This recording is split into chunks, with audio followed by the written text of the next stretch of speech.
Hi guys, for today's video magwi-window shopping tayo. I-post nyo pala to guys kung gusto nyo makita yung schedule ng open nila at ito naman kung anong meron dun sa mga level nila or floor. Ngayon, pupunta tayo sa third floor at unang bubungad sa atin is yung Swedish Cafe. Yung coffee shop nila, andito yung karamihan ha. Maraming mga pastries, cakes, tapos bread at marami rin sila mga coffee dyan or other drinks, mga malalamig, marami din sila dyan.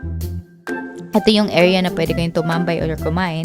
Ito yung locker room nila na pwede ka maglagay ng gamit na free lang din. Walang bayad po yun. Tapos, sundin nyo lang yung instruction guys. Tapos, ito yung display area. Maraming mga mura dyan. Paangat na tayo. Sa 4th floor tayo pupunta guys. Kasi sa 4th floor doon natin makikita yung showroom nila at saka yung mga display items nila. So, yung showroom kasi nila guys, doon nila pinapa-imagine na maganda yung ganitong design. Ito yung ganito yung mga presyo. Hindi ka na malilito. Ano ba to? Kasi nandyan na rin. Sulat na rin yung mga prices nila. Papa-imagine lang nila sa inyo na ganito yung mga sample design na babagay siya. Yan, mga mix and match ganon. So, tip namin sa inyo guys na pagpupunta kayo dito, unang-una, walang sasalubong sa iyo na sales lady na or mag-a-assist sa iyo, wala. So, kung ano yung gusto mo diyan, picturean mo lang yung yung tag price. Tapos may name 'yun, 'di ba? Picturean mo lang kung yan yung gusto mo. Especially yung mga furniture kasi hindi mo naman mabubuhat. Self-service po ito. So, walang susunod sa iyo para i-assist ka, kundi ikaw bahala ka kung yan ang gusto mo, i-picturean mo. Kung mabibit-bit mo naman, bitbitin mo na. So, yung sa showroom na yan, hindi mo wag kang kumuha ng mga items diyan kasi showroom nila yan. Kukuha ka mamaya sa loob. Like for example, ito hindi natin ito mabibit-bit kasi furniture yan, no? Picturean mo lang siya at saka mamaya lapit na lang kayo doon sa may mga corner kasi yan guys at pwede kayong lumapit doon sa mga sales clerk. Hindi ko alam kung anong tawag pero yun, parang ganun. Mga sales lady sa SM natin yan eh. So, pipili ka lang dyan yan, pwedeng upuan yan, pwedeng mong higaan yan. Walang pakialam dyan. Bahala ka kung anong gusto mong gawin, i-feel mo kung yan ba yung sofa na para sa'yo. Yan. Kapag display area, pag mga, kunyari, nasa showroom, wag mo na pakialaman. Kuhanan mo lang yung picture. Tapos, kunyari, pag nandito ka na, saka mo hanapin yung item na gusto mo. Ay, ito pala yun. Kasi nga, di ba sa showroom, marami ng kolorete, marami ng arte-arte.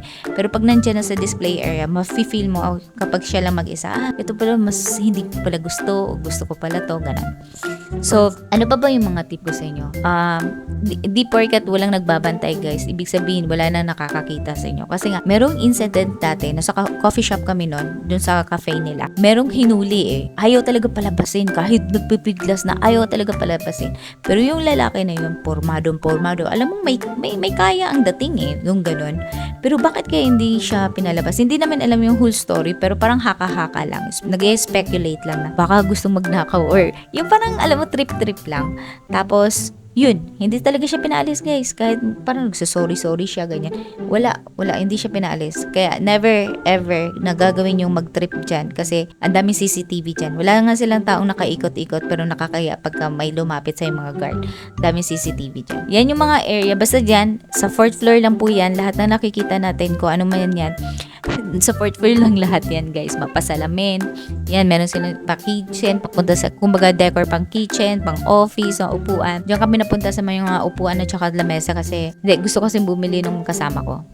So, ano pa ba yung masasabi ko dito? Ano pa ba masasabi? Wala silang cart ha. Yung tinutulak-tulak. Wala sila nun. Ang meron sila, yung bag. Kapag may nakita kayong yellow bag, yan na yun. Diyan yung ilagay kung ano yung mga small items na gusto nyong bilhin. Kung hindi ko kasi nakita na may cart dyan, siguro pag malakihan, kasi hindi ko pa na-experience, no? Pero siguro pag malakihan, meron silang cart. Pero, kunyari, ikaw, gusto mo lang pumasyal, maliit na mga ganyan lang yung bibilhin mo. Meron silang yellow bag, dun mo ilalagay. Kahit mag-selfie ka dyan, wala silang pakialam. Kung mag-picture-picture ka dyan, mag-video ka dyan, wala silang pakialam. Tapos humiga ka dyan, sirain mo yan, okay lang din. Wala silang pakialaman. Yung kumbaga aayos-ayusin nyo, kunya magkukumot-kumot ka, okay lang yan guys. So, yun lang guys, pagka pumunta kayo, better punta kayo ng Monday to Friday, weekdays kayo pumunta kasi wala masyadong tao, mafe-feel nyo, makikita nyo kasi pagka Saturday and Sunday sobrang daming tao, as in punong-puno ng tao dun. Guys, sa third floor pala yung cashier nila, walang cashier sa fourth floor, so pabababain ka pa nila, it's either maghahagdan ka or mag-elevator ka. Kaya kapag meron kayo nagustuhan dyan, kuhanin nyo na yan para hindi hirap, at pag nasa baba na kayo, dun nyo nalang bayaran. Sa third floor pala, nandun yung mga kitchenwares nila, yung mga kutsara, tinidor, yung mga panghalaman din nila. Marami kung ano yung mga maliliit, mga butingting. Karamihan doon, nandun sa baba, mga unan, mga bedsheet, and doon sa third floor. Isa pa palang tip ko sa inyo guys, bago kayo pumasok dito sa showroom nila, sa mga display room nila, kumain muna kayo. Kasi sobrang lawak nito guys, baka magutom kayo, lalo pagka first timer nyo. Ito nga pala yung favorite kong higaan, kaya siya yung pinakalas na pinakita ko. Favorite ko talaga siya. Gustong gusto ko talaga siya bilhin. At ito rin, gusto ko sana, kaso lang black lang yung available. Maganda yan guys, 1 plus lang yan, glass pa. Yun lang.